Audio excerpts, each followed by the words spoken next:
Now, scaling is a pretty cool feature that's just been added to the game somewhat recently, and basically, as you can see, you can turn that stuff all the way up. If you're running this as your UI, you should probably execute it. That's my opinion. Alright, so hello gamers, and welcome back to another video. So today, I'm going to be doing a remastered starter guide on a brand new account to show you guys exactly what you should do when you start Phantom Forces, and even if you have already started, a lot of this stuff is very helpful. So make sure to like the video and subscribe if you're new, and comment down below tips for new players if you're a little bit older to the game. Yeah, let's get into it. So the first thing you're going to want to do when you load into the game is go to settings, because a lot of your settings are really bad right now when you start out your game. First off, you're going to want to turn up your FOV to about 90 to 100 or something like that. You can go all the way up. I don't personally do that, but you can. Next up, what you're going to want to do is change your sensitivity if it's bad. For me, I like to keep mine on 0.7, I think, for both of the things. Yeah, that's about correct. So as you can see, just with those two settings, now I have a lot different game. And if I were to turn down all that stuff, as you can see, this is what it's like normally.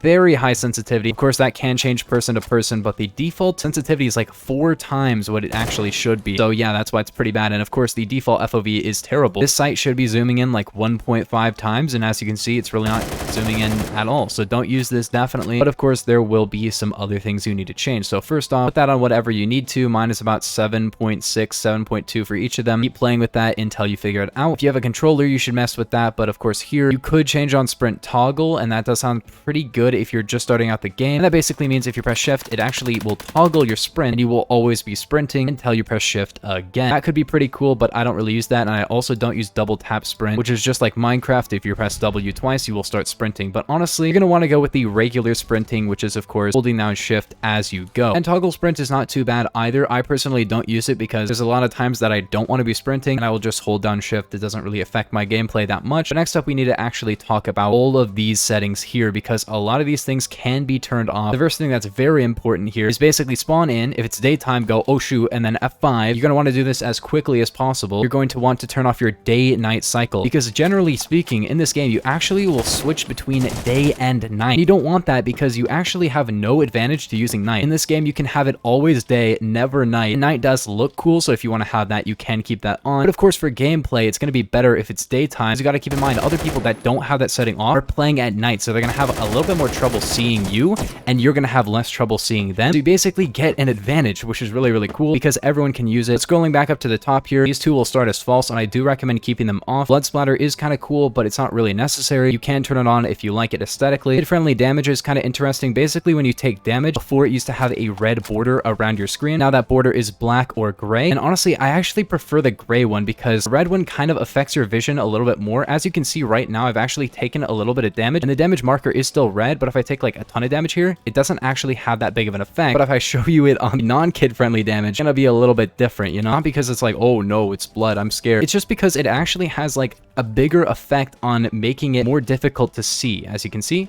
look at that. That's just a little bit more noticeable with the red, and it gets very noticeable if you're low health. So if I took another like 40 damage here, yeah, pretty noticeable. Normally, it's not that noticeable if you have kid-friendly damage on, so I actually do recommend it for visibility in this game. If you prefer it aesthetically, you can use whatever you want. Next thing is ragdolls, and this is actually off by default, and I actually do recommend having it off, but it can be cool to have it on. Ragdoll is basically when somebody dies, the ragdoll of their body will drop on the floor. That can make getting kills a little bit more like rewarding, I guess, because you'll see, like, if I shoot a guy, he'll fall on the floor. It looks cool like that. But the problem is people can actually prone inside of a ragdoll, and it makes it kind of difficult to see them, so I don't really recommend it that much. And as you can see, when I got that kill, it was funny. He became a ragdoll. It is cool that you can turn it off, and it's actually off by default because of Roblox's child-friendly settings, and they wanted to make this game accessible to anyone regardless of their age of the Roblox account. So that is cool that they did that. It's also pretty goofy because like you can just turn on the setting. It's just like click once. I don't really recommend having it on. It can affect performance, not really in a massive way. I've never really noticed any performance issues with that one in particular, but there is a lot of performance stuff that will definitely affect your gameplay. So I will tell you guys which ones you should turn off. But yeah, ragdolls, they can be pretty cool, as you can see. So turn that off if you want it, but if you do want to have them on, you're gonna have to click the little button. But yeah, it's a very, very cool little feature that they have. And you gotta keep in mind, like, some of the guns in this game have crazy knockback for ragdolls. Like, if you hit a guy in the head with the NTW, it will fly super far. So it's very cool to have that on, but I do recommend having it on. Next up is bullet holes and muzzle effects. Muzzle effects is a little bit weird because it's like not your muzzle flash. I don't know if it's other people's muzzle flash, and it's not the smoke either. I think muzzle effects has an issue because you used to actually turn off muzzle flash on your gun, which basically was like a free flash hider, but that was a little bit too good, so they removed that.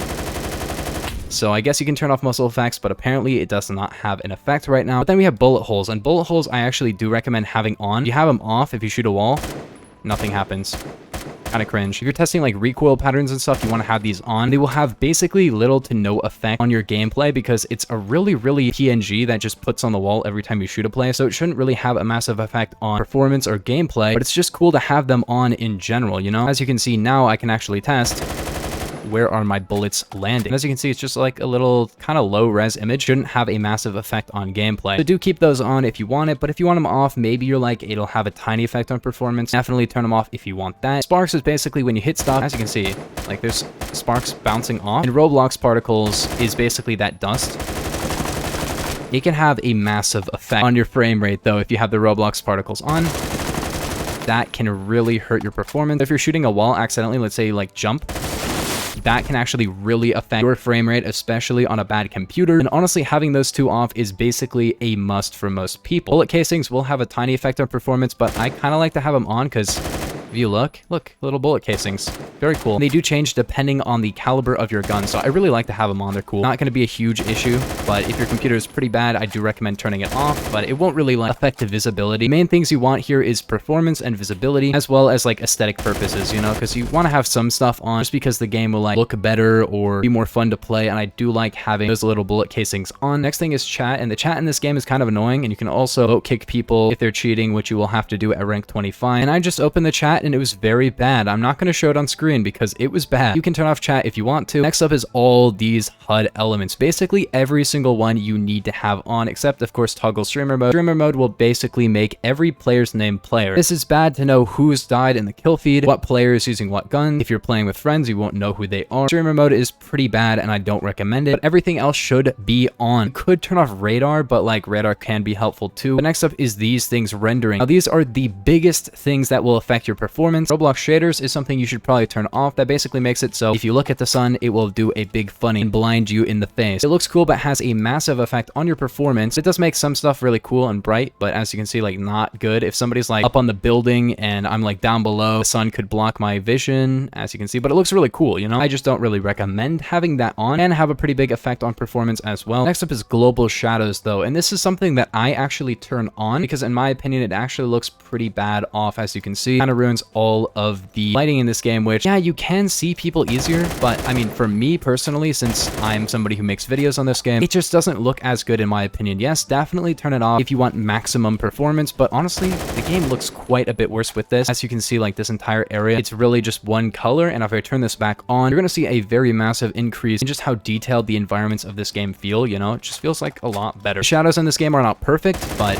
I do feel like they look a lot better, but of course they can be a lot darker, like in this area here. But next up is third and first person camo skins. Third person is not that big of a deal. Basically, if you see somebody else with a skin, it won't actually show the skin, just the gun. But first person camo skins, definitely leave that one on because that basically makes all your skins have one single color, not like an actual texture. So if you have skins, definitely leave that one on. Next up is toggle lobby weapon models. Turn this one off because first off, it will make that loud tank sound effect in the background every time you're in the lobby. Terrible feature. Secondly, it actually does have an effect on your performance, even in game for some reason, because this stuff is always rendered, I guess. Now, scaling is a pretty cool feature that's just been added to the game somewhat recently, and basically, as you can see, you can turn that stuff all the way up or all the way down if you want stuff to be smaller or larger. I've seen some people actually like to run this mini-map on the left there, the largest setting, so they can like see the mini-map better, but if you're running this as your UI, you should probably be executed. That's my opinion. Just a little goofy feature. Keep this stuff at 1, but if it's too small or too large, you can actually change individual stuff or get rid of it, but you can also just disable it. So just disable it. Can I make this 1? Yes, I can. Cool.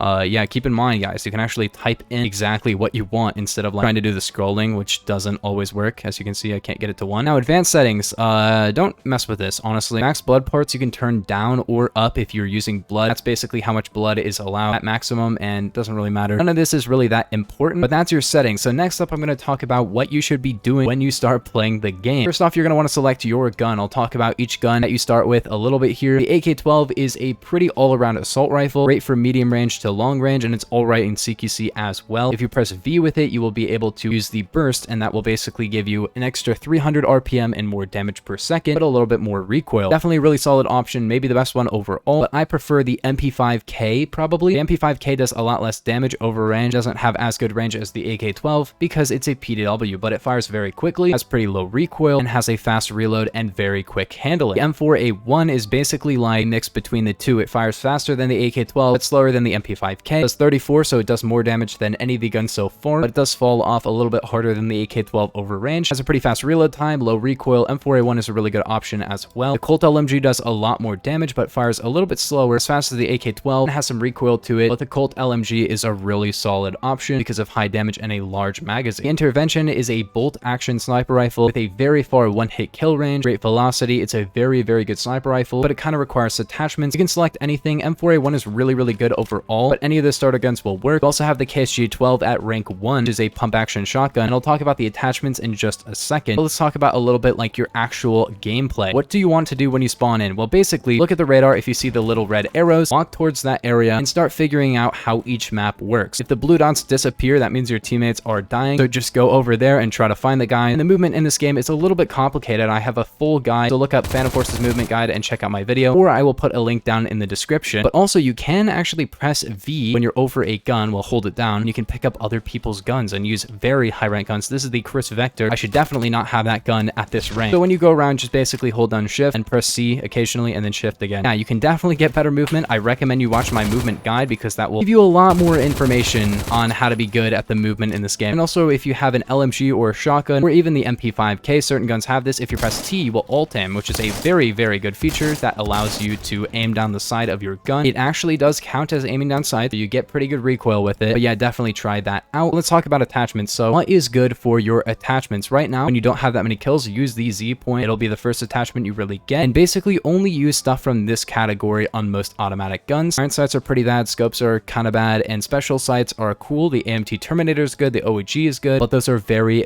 very high kill requirement attachments. I do have a full attachment guide, but I'll talk about really quickly the stuff that's good. And make sure to subscribe because I might do some more videos on attachments to show you guys which ones are the best. But use Delta Sight, Reflex Sight, Mini Sight, maybe Coyote Sight, Kosaku Sight, DDHB Reflex, stuff like that. Basically, any red dot sight is really, really good. Next up, you're probably going to want to use a compensator on basically every gun. Muzzle brake is pretty good, and T-brake is pretty good. Compensator reduces horizontal recoil, muzzle brake reduces vertical recoil, and T-brake reduces overall recoil, but by less than the other two. So basically, if you have a lot of vertical kick, use muzzle brake. Horizontal kick, use compensator. A little bit of both, use T-brake. For grips, use vertical grip until you get to the angle grip, then use that, and then basically use stubby on most of your guns. There are some really good proprietary grips, but I won't talk about that in this video because that would be a lot. I do have a couple grip guide videos, so go check those out. And for other, you could use like an Extendamag if that has it, full stock if it has it, or just a laser. I prefer green, but blue is really, really good as well, and so is tri-laser. And then for ammo, I would not get into ammo types. I have some stuff on conversions, but definitely that would be a full video of its own. For secondary weapons, you start with the Glock 17 and the M9. They're basically the same gun. You could use Glock 17, it's probably better, and then wait until you get the Glock 18C or the Rex, which is only rank 4, and also the M1911. Those are the three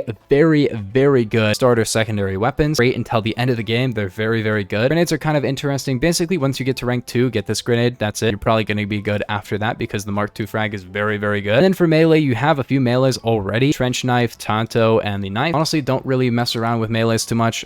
You can get them from crates. I'll talk about that in just a second. Let's go over all the controls really quickly. 1 is your primary, 2 is your secondary, 3 is your melee. Scroll wheel will change between primary and secondary, but not melee. WASD to move, shift to sprint, C to crouch, C twice to go prone, or X also works. If you're sprinting, press X to dolphin dive. If you want to know how to use that to super jump, watch my movement guide. A couple other things, of course, reload is R, switch fire mode is V, but don't really do that too often. And then G is use your grenade, and holding G will actually cook your grenade. Every single time those tick marks move is a second that is left on the grenade. You can check the fuse time of your grenade. The default one is 5 seconds, so this will tick 4 times. 2, 3, 4. Last one is going to explode, as you can see. So just keep that in mind when you use a grenade, because it'll go 1, 2, 3, before, now throw it or you die. After you get all that stuff done, you will be able to learn how to do stuff like sliding, which is what I'm doing to speed up my movement. Your base movement is not going to be this fast, so that's why I'm moving faster than you would in game. It's just kind of difficult if you're a low rank to get good movement. I do recommend watching my movement guide. That will help you speed along quite a bit, because better movement equals getting places faster, equals more fun, equals more kills, faster rank ups. I have a rank up guide, a credit guide, and a melee guide. I won't really talk about getting melees too much, but I'll explain skins and cases in just a bit. But yeah, this is going to be a video that gets you all of the basic stuff, because of course there's a ton more to this game. And pretty soon you'll get these cases, you open them, and they have, you can see here, chances to get skins for your guns. I can't really open any, but once you do that, go to here and you can change your skins. I have a skin guide, melee guide that will tell you how to get legendaries and very rares and all of those skins. I think that's going to do it for the video. If you guys did enjoy, make sure to like and subscribe if you're new. And if you're just getting into the game, please subscribe, because there will be so many more videos on this game. Also, there's like 900 already on my channel. I've made so many videos on this game, so many different guide videos. Subscribe and then click most popular and go check out some of those videos. I have a ton of guides on a ton of videos that explain stuff. If you look up